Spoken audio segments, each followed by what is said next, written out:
আজকে একদম একটা নতুন জিনিস নিয়ে কথা বলবো, যেটা খুব মন খারাপের জিনিস। আমারও খুব কষ্ট হয়।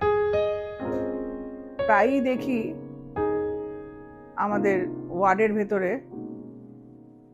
যখন পেশেন্ট ভর্তি হয়, তখন বাচ্চা বাচ্চা পেশেন্টগুলো বা বড় পেশেন্টরা তারা মা বাবার উপরে খুব অত্যাচার করে, মারধর করে, গালাগালি করে। এরকমও দেখেছি যে মাকে এমন মেরেছে যে মা অজ্ঞান হয়ে গিয়ে অন্য হাসপাতালে ভর্তি হয়েছে।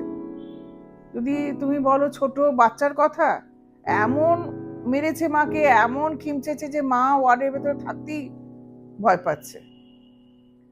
সেক্ষেত্রে আমরাও তাকে বকাবকি করি, অনেক সময় বলি যে তোকে মেরে ধরে বেঁধে রাখবো। তখন মা কিন্তু রাগ করে না, মা যেন একটু স্বস্তি পায়। এবং এই ঘটনাটা মনে হয় যারা ওখানে ভর্তি হয়েছে সেখানেই শুধু নয়, প্রত্যেকটা বাড়িতেই কিন্তু এই জিনিসটা রয়েছে, কম আর বেশি। আর আমাদের একটা সমস্যা আছে জানো তো, আমরা সবসময় কি করি না, সেটা সবার কাছ থেকে আড়াল করে রাখি। আমরা সবসময় বলি আমার ছেলে ভালো, আমার স্বামী ভালো, আমার সবকিছু ভালো। যেমন আমরা দেখো না যে আমরা সবসময় ফেসবুকে সব থেকে ভালো ভালো জিনিসগুলো পোস্ট করি, যে আমি খুব ভালো আছি। সেটা ভালো আছি দেখানোর জন্য কি হয় বলতো, সকলের একটু হিংসে হয়। তো সেই জন্য আমরা বলি না। আজকে কিন্তু ওই হিংসে নিয়েই কথা বলবো।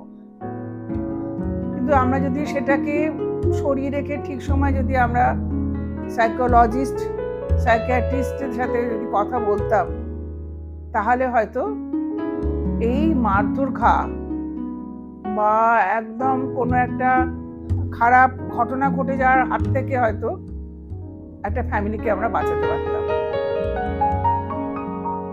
অ্যাকচুয়ালি যেটা আমি মনস্তাত্ত্বিক স্টাডিজে বুঝলাম, এটা নিয়ে আমি অনেক দিন ধরেই ভাবনা চিন্তা করছিলাম, ওদের ক্লাসগুলো আমি শুনছিলাম। তাতে আমি যেটা বুঝলাম যে এই ব্রেস্ট একদম from the day of birth, এটা হচ্ছে বেবির একটা স্যাটিসফ্যাকশনের জায়গা। শুধু স্যাটিসফ্যাকশন নয়, তার ফিডের জায়গা, তার হাঙ্গার মিটআপের জায়গা, তার কমফোর্ট জোন, তার সিকিউর জোন, সব কিছুই কিন্তু এটা। এবং যখন বেবি ব্রেস্ট ফিডিং করে, সে কিন্তু মায়ের মুখের দিকে তাকিয়ে থাকে, মায়ের চোখের দিকে তাকিয়ে থাকে। চোখের দিকে তাকিয়ে থেকেও সেখানে মা কিন্তু মাকে খোঁজে না, সে কিন্তু নিজেকেই খোঁজে, এবং তখন সে কিন্তু স্যাটিসফাইড হয়। কিন্তু কখনো যদি তার মনে হয়, আমাদের এরকম হয় না, আমরা অনেক সময় ব্যস্ত থাকি, কাজ নিয়ে ব্যস্ত থাকি, হয়তো একটু মনটা খারাপ, তখন আর বেবি এই স্যাটিসফ্যাকশনটা পায় না। তখন তার মনে হয় যে মা তাকে ডিপ্রাইভ করছে।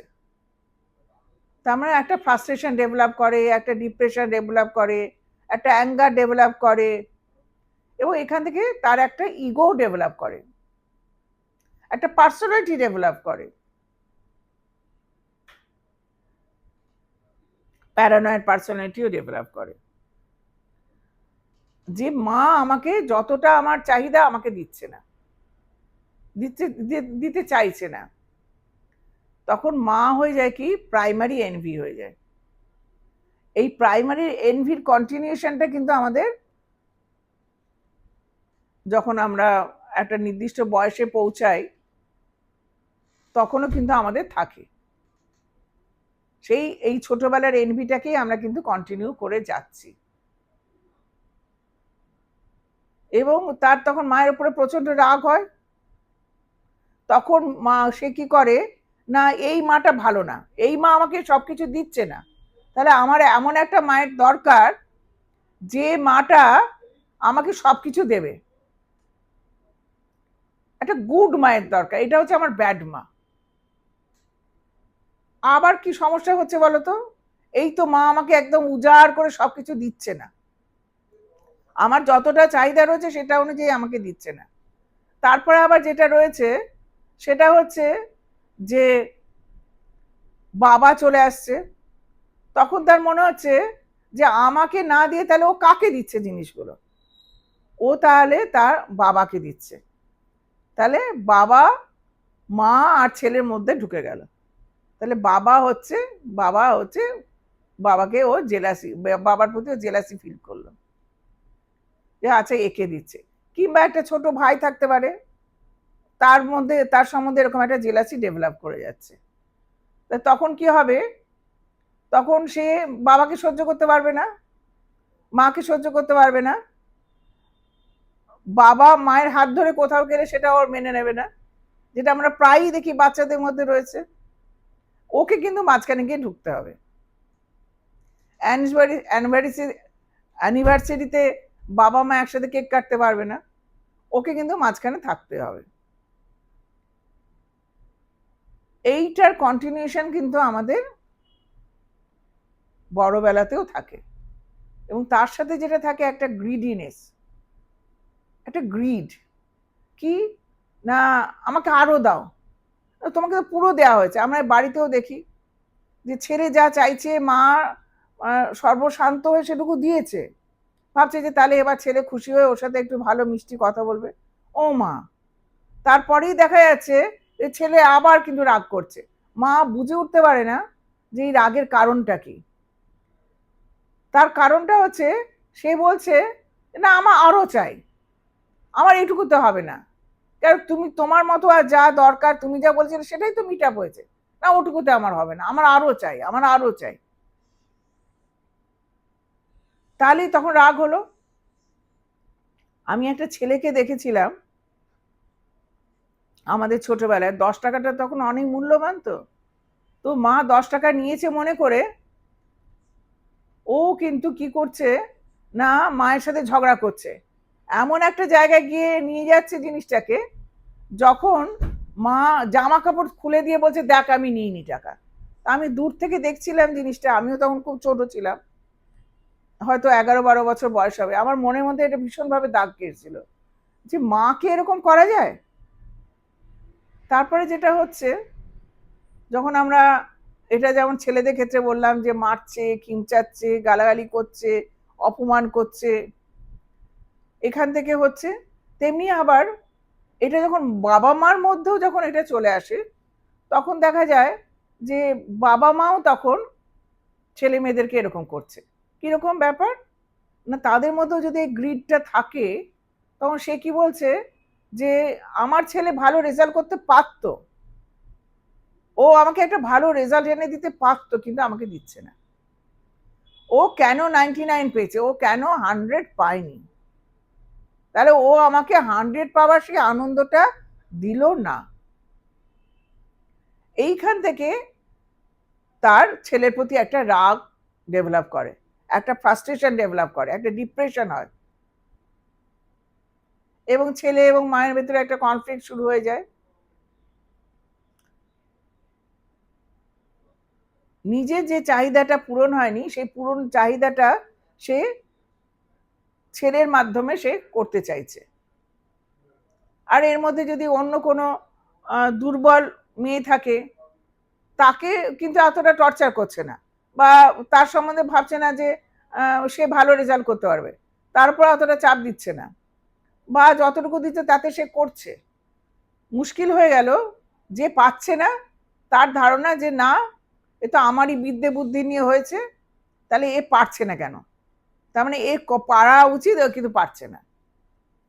আমি একটা স্কুলের প্রিফেক্টকে দেখেছিলাম, প্রিফেক্ট বলি বাবা মা ধরে নিচ্ছে যে সে পারবে, তার উপরে টর্চার শুরু করে দিল।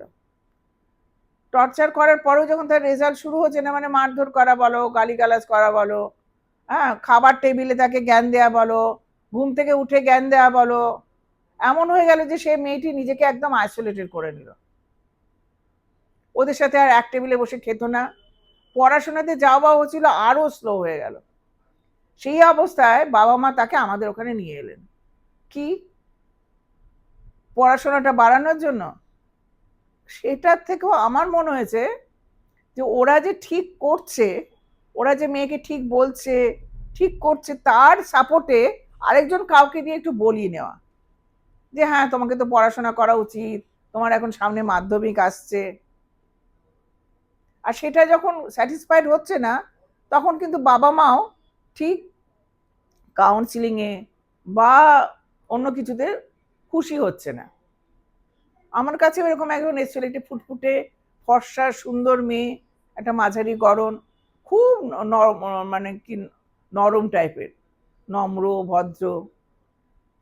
তো তাকে বাবা মা নিয়ে এসেছিল যে ও পড়াতে কনসেন্ট্রেট করতে পারছে না, ঠিক সেই মতো তাকে সাইকিয়াট্রিস্ট সাইকোলজিস্টের কাছে পাঠানো হলো। ফিরে আসার পর আমার কাছে তাদেরকে আসতে বলেছিলাম যে কিরে কথা হয়েছে? এরপরে ওর বাবা মা বলল হ্যাঁ ওনার কথা বলেছেন, আর সঙ্গে সঙ্গে বলে যে ও আমাদের টেবিলে না বসে খায়ও না।